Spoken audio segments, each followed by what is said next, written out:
Okay, so a very warm welcome, everyone. My name is Lakshman Singh Bisht, and I am a postdoc at TU Delft. And I'm working in AfroSAFE project, and we are leading work package 7. So I formally welcome everyone in today's webinar series. And today we have with us Professor Geetam Tiwari from Indian Institute of Technology, Delhi, India.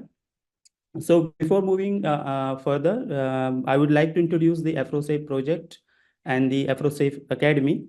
So the aim of the AfroSAFE project is to make significant progress in the propagation of safe system principles within the road safety work in the context of African countries. So this is done by exposing the local expertise and practitioners and decision makers to the state of art knowledge and practices within the road safety management based on the safe system principles, as well as supporting them by necessary knowledge, tools, and since we are dealing with all the road safety pillars in this project, however, there are two main focus areas, which is vulnerable road users and the local expertise building. Now, I would like to introduce Professor Tiwari. And she is an emeritus professor at present at the Transportation Research and Injury Prevention Center at IIT Delhi, India. And she has extensive research experience in dealing with transportation issues of special relevance to low income and middle income countries.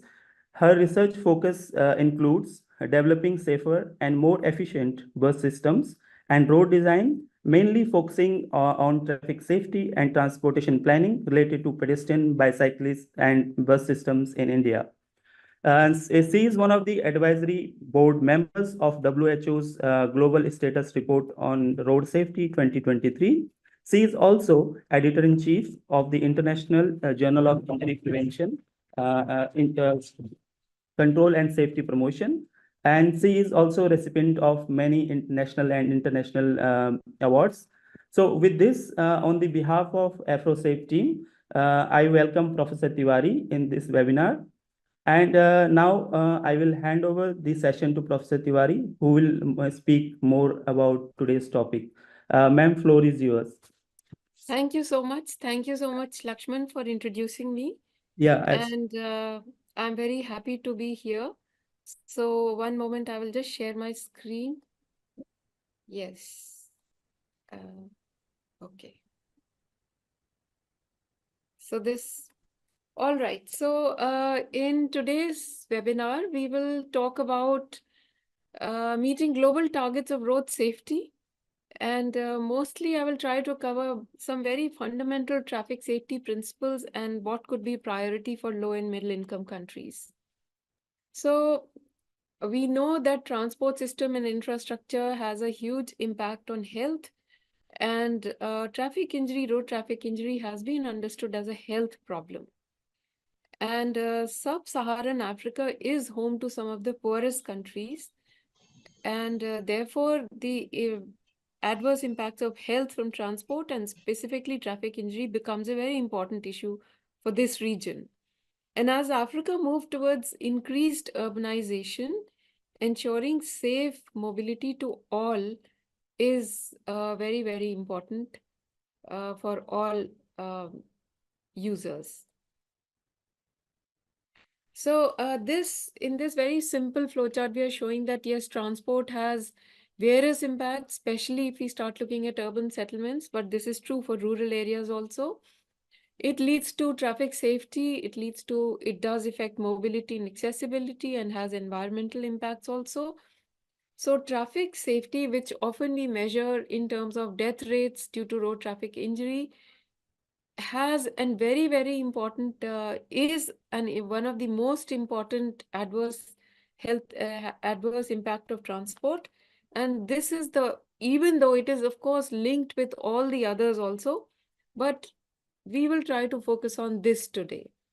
So recently, as many of you may know, that World Health Organization has released a new report on status of road safety in the world. And this graph is taken from there. So it is showing the trend between 2000 to 2020, 2021, in fact, and what has happened to number of people who have been victims in road traffic from 2000 to 2021 globally. And the middle line, the orange line, is the one which is the estimated number, and the dotted lines are upper and lower limits. There are some uncertainties around it. The notable thing in this graph is that yes, it has been increasing almost up to 2011. And after 2011, we start seeing a slightly downward trend. And in terms of numbers, we do know that by 2010, 2011, the total number of deaths estimated were 1.25 million. And in about 2020 or 21, the estimates have been now 1.19. So in a way, it is showing a slight downward trend globally, especially since 2011. And 2011 to 2020 was the first decade of action for road traffic injuries, which was declared by World Health Organization, and various interventions were suggested to all countries, and it seems to have some impact on it. But also what we see here is that the decline is very, very small. And so here we are looking at, especially in EU trends, in European Union, what has happened. And why we are focusing on European Union in the beginning? Because the data quality is good.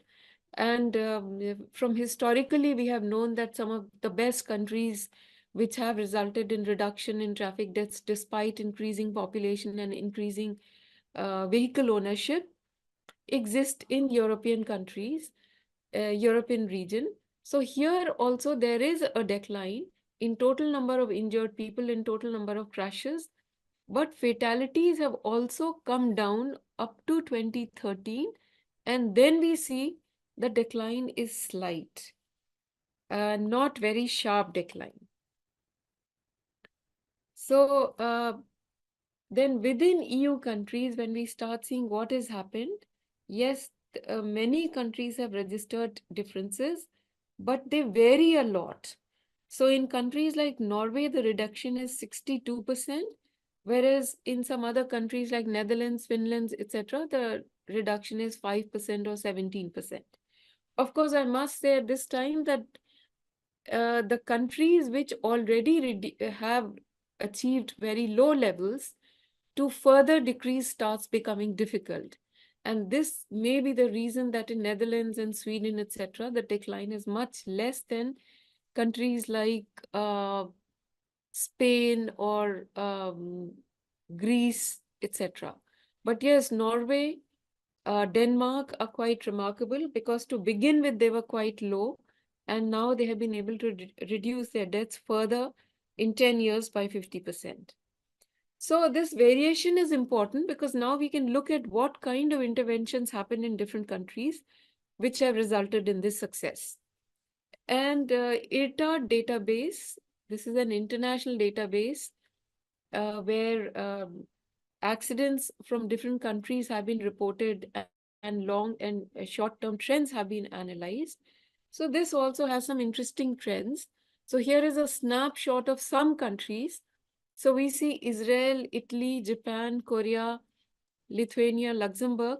So basically we see that in some cases, the long-term trend, for example, if you see in Israel, it's going up and down, it kind of remains constant. Italy seems to have continuous downward trend. That is true for Japan, Korea also, Lithuania also. Netherlands, in fact, has a slight upward long-term trend. So is New Zealand. So bottom line is that there is a lot of variation. And now we go back to World Health Organization report, which was released in December 23. And there are these WHO regions for which the report has published what the trends have been. And in each region, what is the trend in different income levels. So if we look at the first one, which is the African region, we find that, well, of course, globally, we find that some of the poorest countries in the Southeast Asia region have the highest fatality rate per 100,000 population. But if you look at African region also and Eastern Mediterranean, both have more than average global average.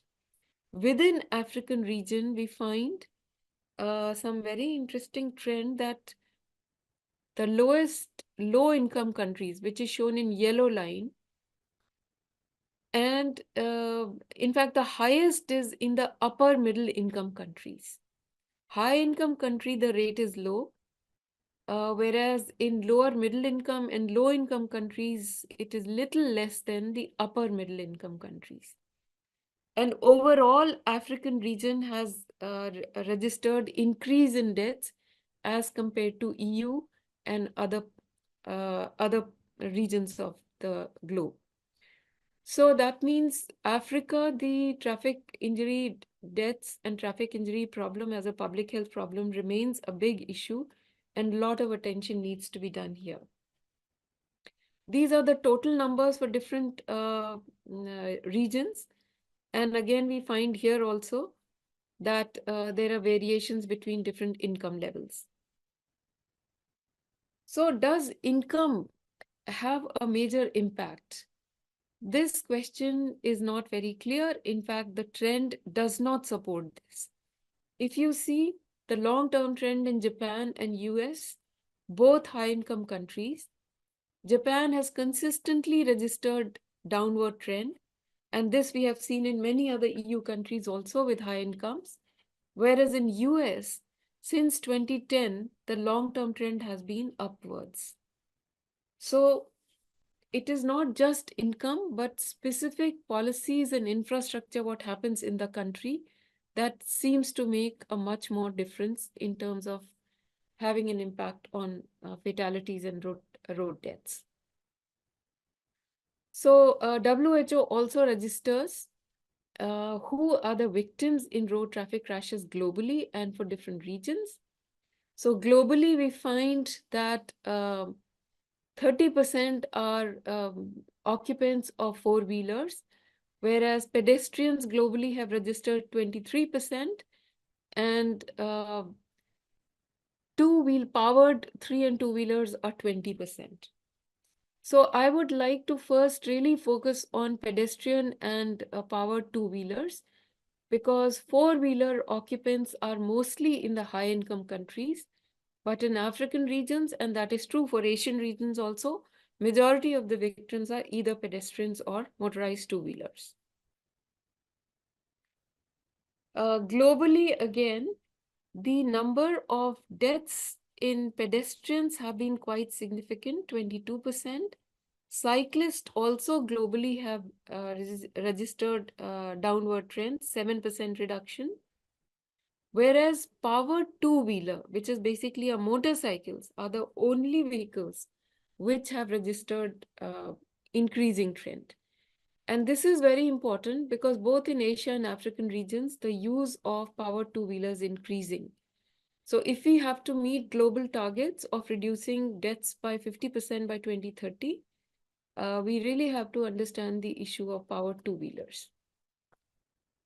So this is the global mostly trend, and some comparisons with countries which have been successful in reducing deaths. But within Africa also, we find a lot of diversity.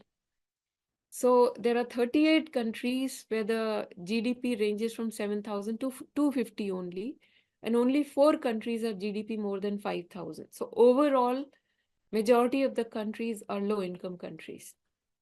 Urbanization also has a large variation, ranging from 61% in South Africa to 25% in East Africa. And urbanization also has a lot, explains the trends, because how the population in rural areas and how we design our highways and how we design our cities seems to make a huge difference. And within Africa also, we find urban settlements of varying size. 47% population in cities are living in very small cities, 300,000 inhabitants, and 9% in mega cities, which have more than 10 million population. So something interesting that we note in many different parts of the world, and this particular table is for African countries. So World Health Organization, the report they publish is mostly the country reported data, number of reported deaths, and basically each country's health ministry reports to WHO how many people have died in road traffic crashes. But WHO also has a method of estimating what could be the number of people dying due to different diseases and also road traffic injuries. And there they are actually not relying only on country reported data, which is mostly the police data, but also looking at other data sources. For example, there are death registries, there are health ministry data, etc. So combining all that, there are estimates done for each country. Now, if you notice here, this third column, ratio of WHO estimate versus reported data. So ratio 1 means there is no difference between the country reported data and the WHO estimate. This is showing that the quality of data is quite reliable. But then you see many countries have twice, and then slowly you start going and seeing that there are many countries where the difference between estimated numbers in WHO is almost 8, 9, 6, 7, 9, 8 times more. So this is showing that the data quality itself, we have to pay a lot of attention, because if we don't have good evidence, good quality data, our interventions cannot be based on, cannot be very effective. And this graph is showing the same information. Black triangular dots are the reported deaths per 100,000 population, and orange squares are the estimated deaths. So we can see that except these 1 or 2 countries, and this graph is showing the reported number of deaths per 100,000 for population size, and we see that it has little to do with that. Actually, the spread is all over. But when we look at again, we see the difference in reported deaths versus WHO estimates. It seems that the low-income countries where the gaps are much more. But there are some high-income countries where there is a gap, but there are many high-income countries within African region where the data gap is much less. But perhaps we have to pay a lot of attention to improve the quality of data in order to get good evidence.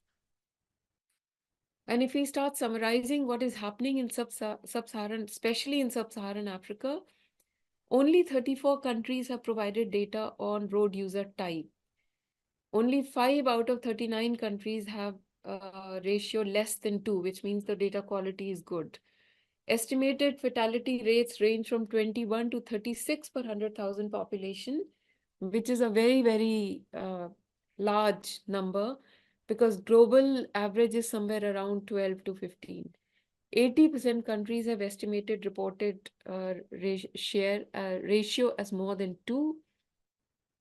Only Namibia, South Africa, and Botswana seems to have reasonable data. And when we look at road user fatalities, motorcycle users are more than 20% in Kenya, Uganda, Cote d'Ivoire, Mali, and Benin. And pedestrians are more than 30% in Ethiopia, Democratic Republic of Congo, Kenya, Uganda, etc.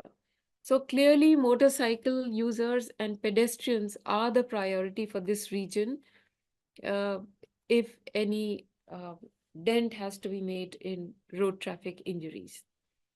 Now let's look at the historical trends, especially in the countries which have been successful in reducing deaths, and a quick overview of what are the safety principles that we have understood and how evidence-based priorities have been identified. So this global summary, which I showed you earlier, basically is that now we have the new report is saying 1.19 million overall globally, which is a slight downward trend. Among the 34 ATAD countries, so African countries are not part of this database so far, 29 have recorded decrease. And many countries, Denmark, Germany, Japan, Korea, Norway, Sweden, have recorded the lowest ever number of road traffic fatalities. So clearly, these countries have, there are a lot of good interventions which, as good practice, we can understand. The number of road traffic fatalities increased in Israel, Chile, Colombia, Slovenia, and USA. So that's what I explained earlier, that it's not just the income, but the details we have to understand.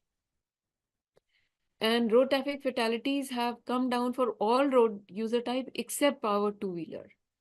So power two-wheeler remains a big issue, and we really have to understand all the aspects here.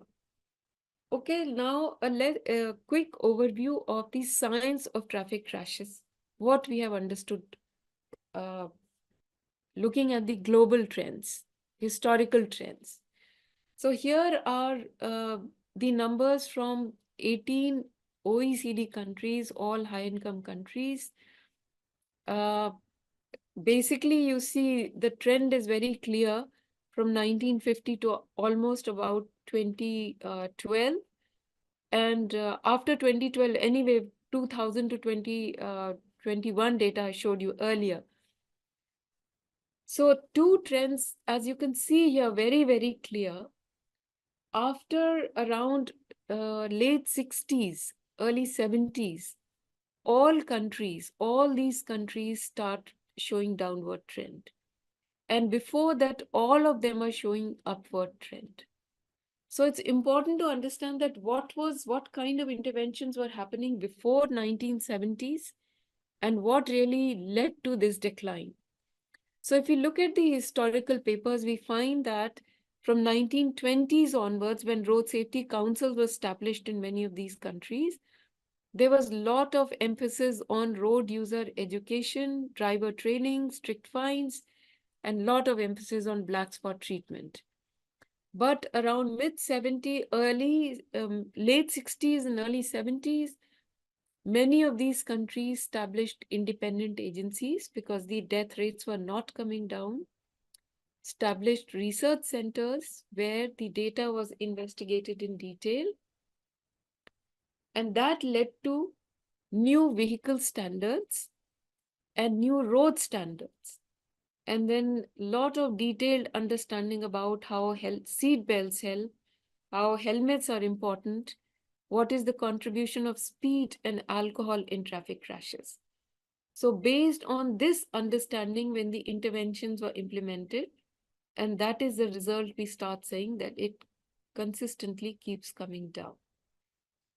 And around that time, some of the leaders in this field established that injury can be defined as a disease that results from an acute exposure of human body to transfer of energy from the environment around it. So essentially understanding traffic injury and injury in general as a public health problem. And Professor William Haddon, who was also the first administrator of National Highway Traffic Safety Administration in US, was a pediatrician. He gave this analogy that just like how we get malaria, because malaria is caused by a bacteria, and the bacteria is brought to human being by mosquito. And if we get malaria only when the mosquito bites us.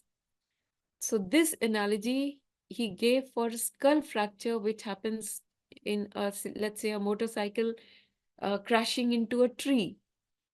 So the skull fractures because of the transfer of mechanical energy to the human skull.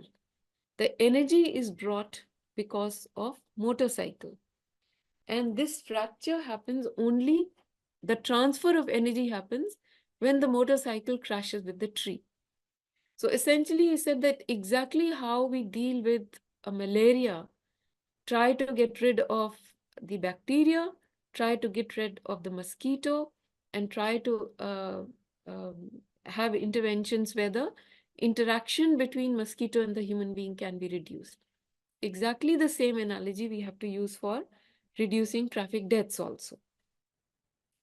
So this then understanding comes that if the level of energy goes up or down, it will have an impact on severity of injury. And energy can come in different forms, but in traffic injuries, we are looking at mechanical energy. And mechanical energy we understand in terms of forces, which is mass into acceleration. Acceleration is initial speed square divided by the distance, stopping distance. And stress is basically force per unit area. So these three equations, fundamental physics equations, become very important in explaining how we design a safe environment, a safe vehicle, a safe road. Because we have to want to reduce the force so the injury of severity can go down. And that can happen by controlling the initial speed and also by having an impact on the stopping distance. And similarly, if we design our vehicles, if we design our roads in such a way that the force per unit area can be reduced, the severity will reduce. So this understanding then became very important. And one of the, now there is a lot of historical evidence and a lot of papers on explaining what happened historically and what was the difference. So this one paper that I have just taken this table from, Hagen-Zeiker, which was published in 2014, gives us a summary of the traffic safety history. So initially, 1900 to 1920, it was understood as a bad luck.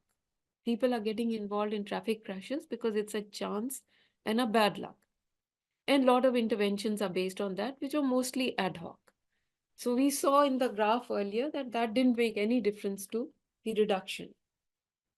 From 20s to 1960s, there was a lot of emphasis on identifying who are the accident-prone drivers and then try to punish them and try to educate them.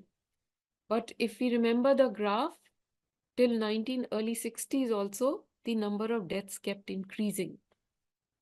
So this did not have any benefit, did not make any difference to road traffic fatalities.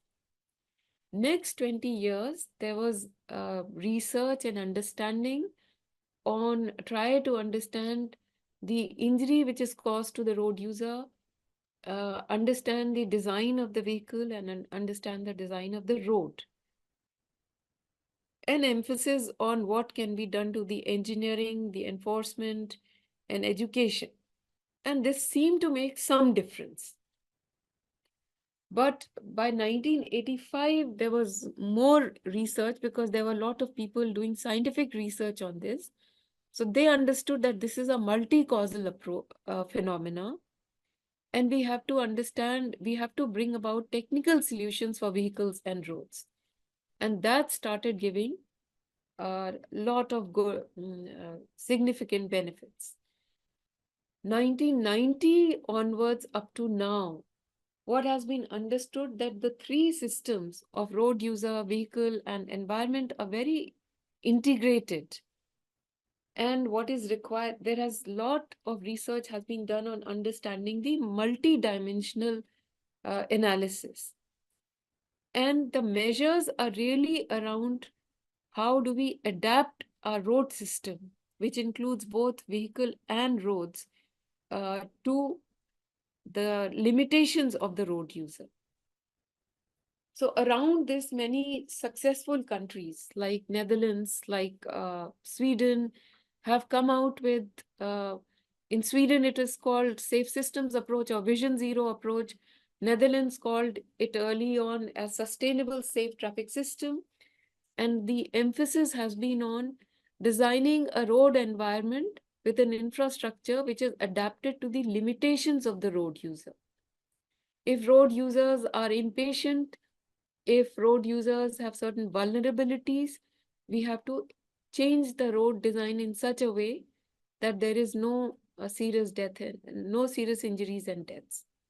And then, of course, vehicles can be designed better and road users can be well informed And if all three things done together is the best option. However, the priority is first for infrastructure, followed by vehicles, and then the education to road users. So today, what we call safe systems approach emphasizes on the structural analysis of the injury producing system, focuses on the injury causing properties, not on the errors or mistakes that people make, and it is moving away from conventional explanations which are myopic and they overlook the interrelationships between various components. So essentially today when we talk about safe systems approach, also it's integrated with Vision Zero, which was first proposed by Sweden. So first important thing is that humans make mistakes. No matter how much education and training we give, there will be some people who make mistakes. Humans are also vulnerable to injury. Human body cannot tolerate injuries beyond certain impact. And responsibility is shared. The responsibility to be safe on the road is not only on the road user, but also on the people who design the system.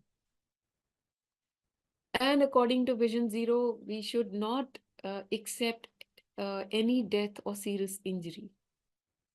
And proactive measures are much better. That means we should not wait for accidents to react, but we should start designing a system based on human vulnerability such that deaths and serious injuries can be avoided. So these three principles, key principles, become the guiding principles for designing our system today. Understanding of human frailty, acceptance of human error, and based on this, creation of a forgiving environment, which means that if driver or any road user makes a mistake, for that mistake, there should be no death or serious injury. So now I will focus a little bit more on vulnerable road users, mostly which are pedestrians, bicycles, and motorized two-wheelers. And that is these three, especially by pedestrians and motorcycle users, are the priority areas for African region also. So what are the additional risk factors that we find in various studies? For pedestrians, inadequate visibility. There is a pedestrian vehicle conflict at pedestrian crossing points. As a population grows old, the reaction time changes. Young children do not have ability to gauge vehicle speed, and if they are on the road, then they are exposed to high risk because they cannot judge the distances and speed. And that is true with the next bullet also, lack of supervision. Pedestrians can get distracted. Drivers don't yield to pedestrians. Failures of drivers to respect right of way for pedestrians. And there can be defective conditions in vehicles. Modern electric vehicles are quiet, so pedestrians cannot find it. So these are some of the important risk factors. And then the other important thing that we find in low and middle income countries, well, now we do know that the latest report shows overall reduction in pedestrian deaths. But what is very important to understand that while most pedestrian crashes occur in urban areas, in high-income countries, but in low-income countries, we find that a large number of pedestrian victims are also on rural roads. And this is a new situation because we do not have strong standards where basically we can make pedestrians safe on rural roads. What kind of road standards should be applicable there? So this is the kind of research which has helped us understand how to make our vehicles safe. Here, a lot of research has been done for four-wheelers, but what happens to two-wheelers? And in our data, we find that a lot of times two-wheelers are hitting pedestrians. So this kind of understanding we need to do with two-wheelers also. And the second graph is showing us how the risk of fatality changes at different impacting speeds. So these are two important information that we start using while designing our systems, meaning roads and vehicles. Speed is extremely important, and this is another way of understanding the importance of speed. And this is showing that a pedestrian is standing just a little more than 35 meters away, and an initial speed, a vehicle going at 80 kilometers per hour, by the time it hits the pedestrian, the impact speed will be 62. And in the previous graph, we can see that at 60, the risk to fatality of pedestrian is quite high. Whereas if the initial speed is only 50, the vehicle will be able to stop in time before hitting the pedestrian. So this is the importance of speed and ensuring safety. Also, at different speeds, our field of vision changes. So at 30 kilometers per hour, the child is very visible, but same driver and same vehicle, at 65, the child is not visible at all. And here the chances of fatal crash is very high.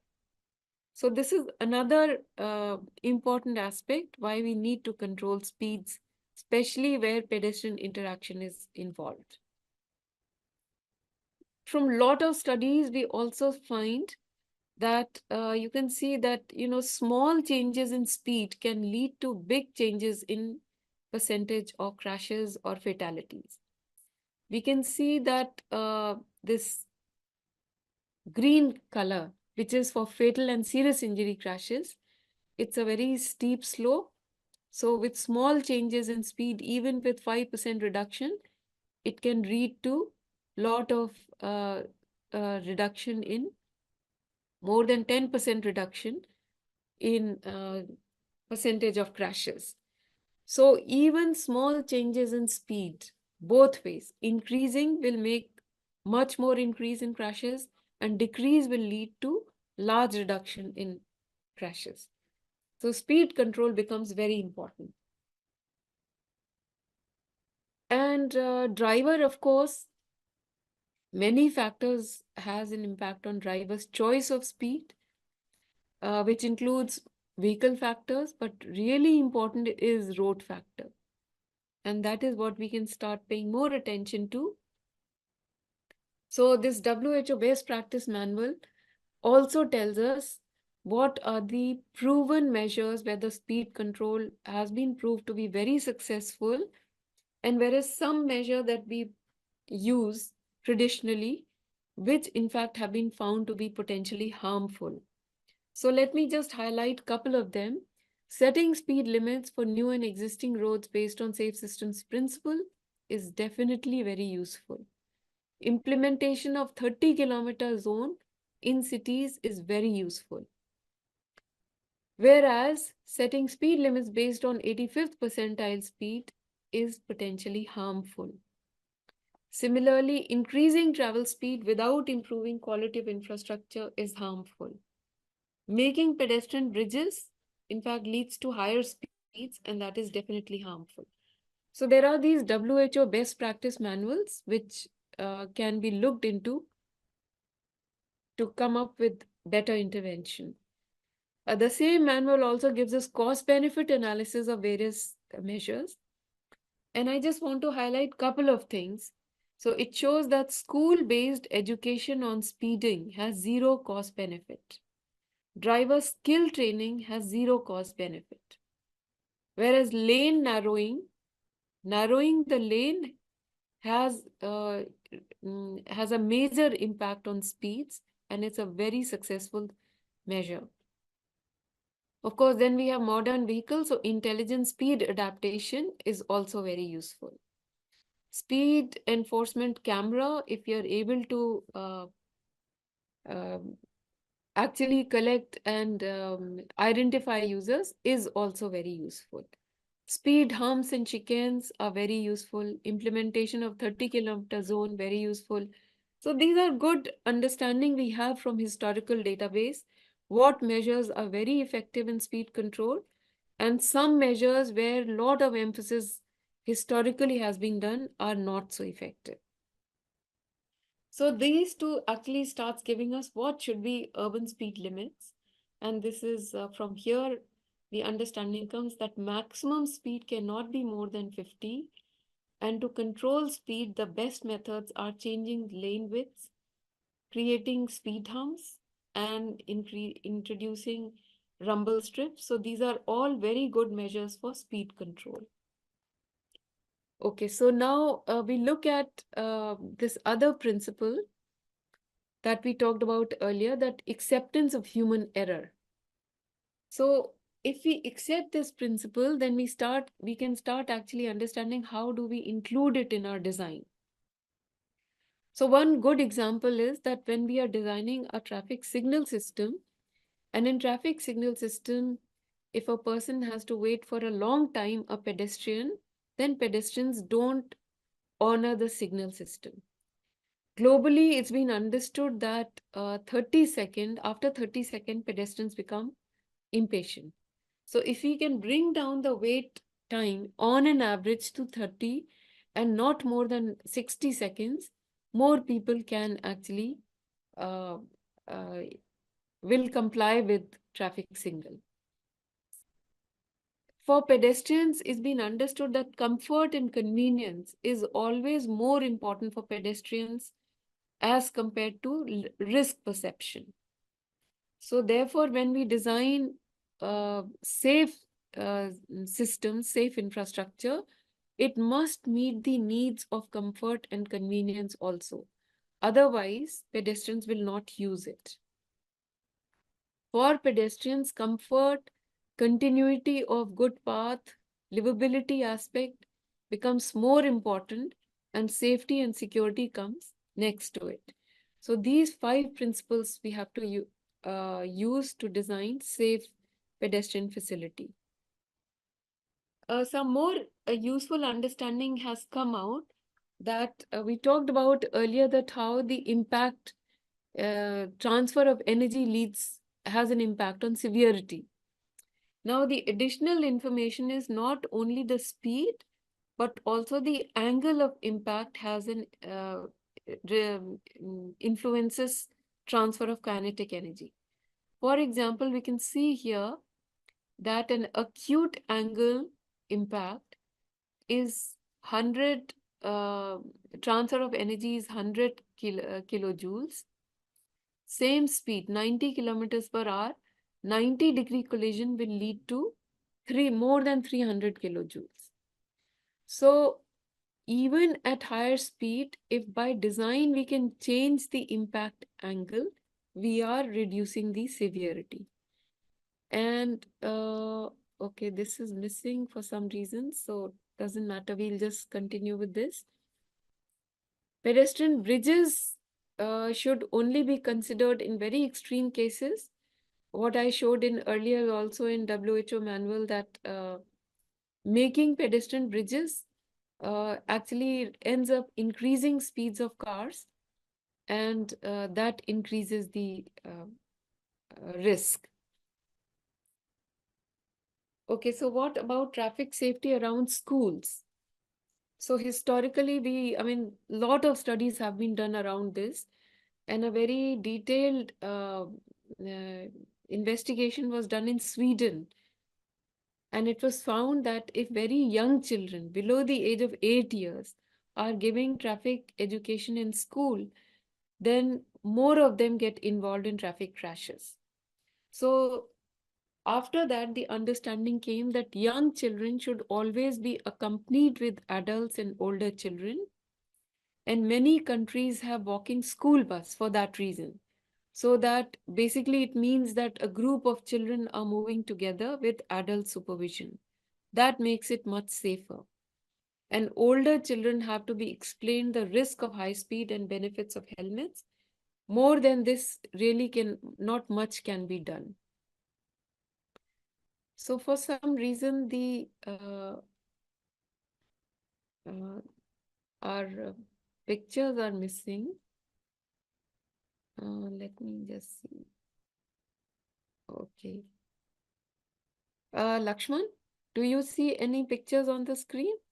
No, we see Okay, the so slide with questions, so I think, yeah, and time I is, mean, in the you let me know if we have more time, I can reopen the presentation. Otherwise, yeah, we we can can, take yeah, questions. take some questions because now time Yeah, is the over. time is running out. Yeah. Yeah, so thank you very much for this presentation. Now I would open the floor for the questions from the participants. And yeah, so before any questions, I would also like to ask you, since you have shown in your presentation that data the data quality is not really good in low and middle income countries, and which is also a very I mean, it's a challenge for us who are working in for the safety of different road users in low and middle income countries. So I want to ask you, like, what are the major challenges do you think that from the data perspective in low and middle income countries? Yeah, so this the graph that I showed you, which is the estimate, the difference in estimates between country reported data, which is mostly police data, and WHO estimates.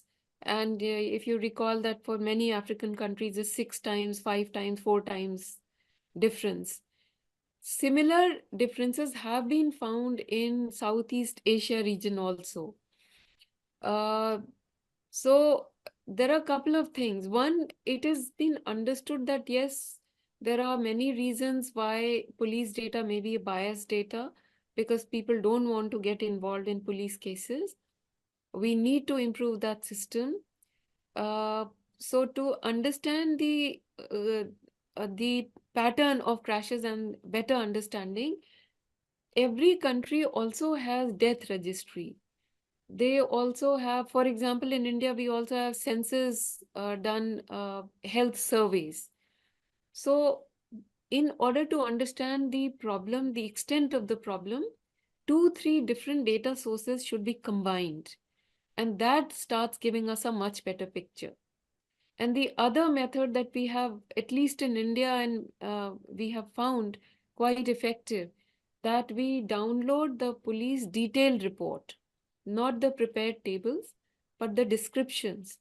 And then we read the description, and from that we start coding. So that gives us a better picture of what really happened in the crash. But it's a detailed process. So I would suggest that for people who are wanting to understand or trying to get better quality understanding from the data, don't depend only on one source. Combine 2, 3 different sources, that starts giving us a better picture. Yeah, thank you very much, Professor Tiwari. Now, I see Hanok, you have a question, so I will unmute you. Can you unmute yourself? Yes. Yeah, please go ahead. Okay. So first of all, thank you very much for the very interesting presentation. And I'm a philosopher by training, and I am currently associated with KTH. And so from our research project point of view, we look at traffic safety policies from a more ethical and social perspective, and it has been really interesting to look into the implications of the application of the safe systems approach and Vision Zero in addressing road safety problems in low-income countries, and it kind of gives rise to a lot of ethical and social and political questions in addition to the road safety issues and questions that we need more data, more research on. So I would like to ask Professor Geetam on the ethical and social aspects of road safety problems in low-income countries and what that has or what that implies for successful implementation of effective road safety strategies in low-income countries. Because I personally see, I mean, so earlier you've mentioned that some of these countries are poor countries, and I kind of contest that.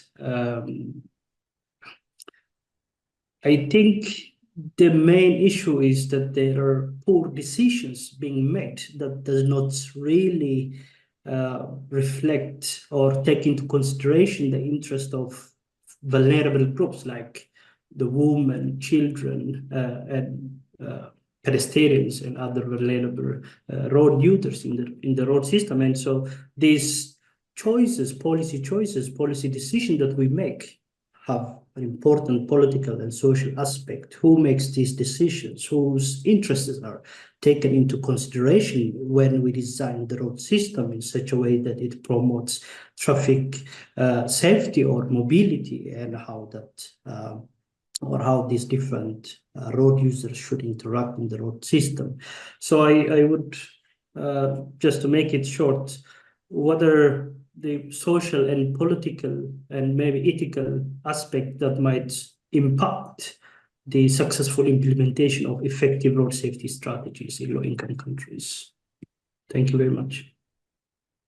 I mean, the thing is this, that how road safety has been globally understood, and especially in the successful countries, is that everybody has a right to safe access and safe mobility. And people, because people who are on the road, they have not designed the road. They have to use the road because they have to get to work, which is designed by someone else. So it is state's responsibility to make it safe. It is the responsibility of the people who are designing the system. It is their ethical responsibility to make it safe. So therefore, that is the ethical basis for road safety.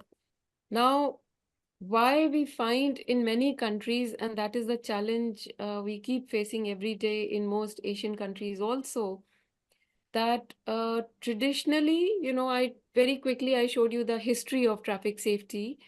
And like initially, there was a lot of emphasis on blaming the user and saying that road users don't know how to behave on the road. It is their fault that they get involved in traffic crashes. And we keep designing the road system, which is good for mobility, which is good for motorized mobility. So there is a big conflict in these two. And if I find that many of the countries where we haven't been able to successfully reduce road traffic deaths, primarily because our interventions are based on this old thinking that road users have to be blamed and we have to train them and we have to educate them. Instead, trying to understand more details about how can we make our roads safer. Fundamentally, the safe systems approach that people will make mistakes, but that doesn't mean that they should die for it. So how can we make our intersections such that pedestrians are safe? You can make roundabouts instead of traffic signals. How can we make intersections where somebody doesn't jump a red light? Well, if people jump a red light, if it's a roundabout, the severity won't be as much. So completely rethinking our infrastructure design and vehicle design and system design together in such a way that people will make mistakes, but for that they shouldn't die. This thinking does not exist in our current infrastructure. The whole emphasis has been in both African and Asian region that how we expedite motorized traffic. And if people are getting involved in crashes, it is their personal fault. We have to move away from this. Yeah, so I see Thomas, do you have a question? If you can't, can you unmute? Yes, thank you so much, Lasman.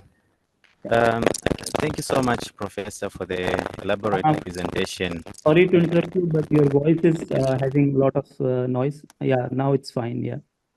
Okay, you can get me now? Yeah, but still there background noise. But please be very specific and short. Oh, okay.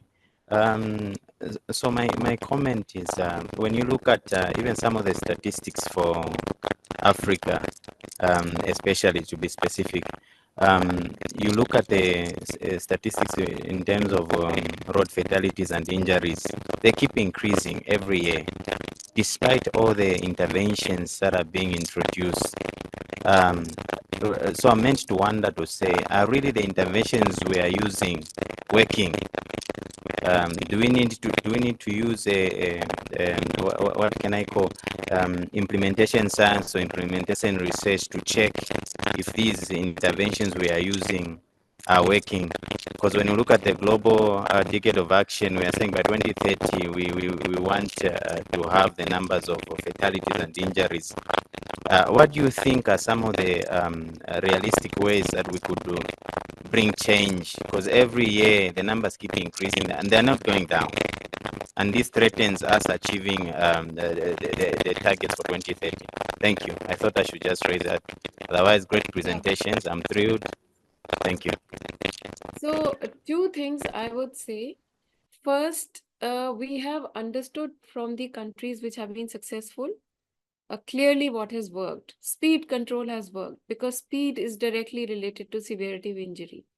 That is universal. It doesn't matter whether you're in Africa or US or Germany, a human body remains the same. So very extensive speed control measures in urban and areas wherever human beings are coming in interaction with motorized vehicles. That is one measure which will give huge benefit. Second, that there are some, what I call new problems, which the so-called successful countries have not witnessed. So motorized two-wheeler share was never very high in Europe. Motorized two-wheelers hitting pedestrians, motorized two-wheelers on rural roads, these are all new situations. Second new situation in our context, basically Africa and Asia, is that highways are passing through rural areas and human settlements. It's very difficult to make it completely access control. So we have to do a lot of our context-specific research to understand that what measures will be effective here. So I would suggest two-pronged strategy. One, implement the known measures which have been found to be effective. And we have a lot of those good practice manuals. I showed one example from that. Introducing good quality roundabouts, changing the texture, introducing traffic calming, appropriate traffic calming. So getting into all those details will definitely give us a lot of benefits. And second, doing very careful, actually you also raised that issue, that very careful impact evaluations. We do certain interventions and do a scientific, a scientific evaluation, which careful. You have to wait for 3-year data, do a proper case control study and see how effective in that intervention. And if it's not effective, what something different needs to be done. So, I mean, the history tells us it is a long process. We have to be patient and we have to put in a lot of efforts to see the success. So both Asian and African countries have to do that. Yeah, so thank you very much, Professor Tiwari. So with this, I would like to end this session. And my take from this presentation is that as a young researcher, you have given us a lot of research questions through your presentation, and that's very important for us to ask the right research question in the context of low and middle income countries' road safety issues. And also, I would like to end with this, like what the data and trend, what you have shown, it also indicates that road safety is not just a one-time work, but it's a continuous work. So we have to work on it continuously. So thank you very much for your presentation, and thanks to all participants for being with us, and have a good rest of your day. Thank you. So Thank you. Lakshman, actually some of my slides towards the end were not showing, but anyway, I'm sharing the presentation with you that Yes. you can share with everybody then. Yeah, sure. Thank you, ma'am. Thank you. Thank you. Yeah, bye.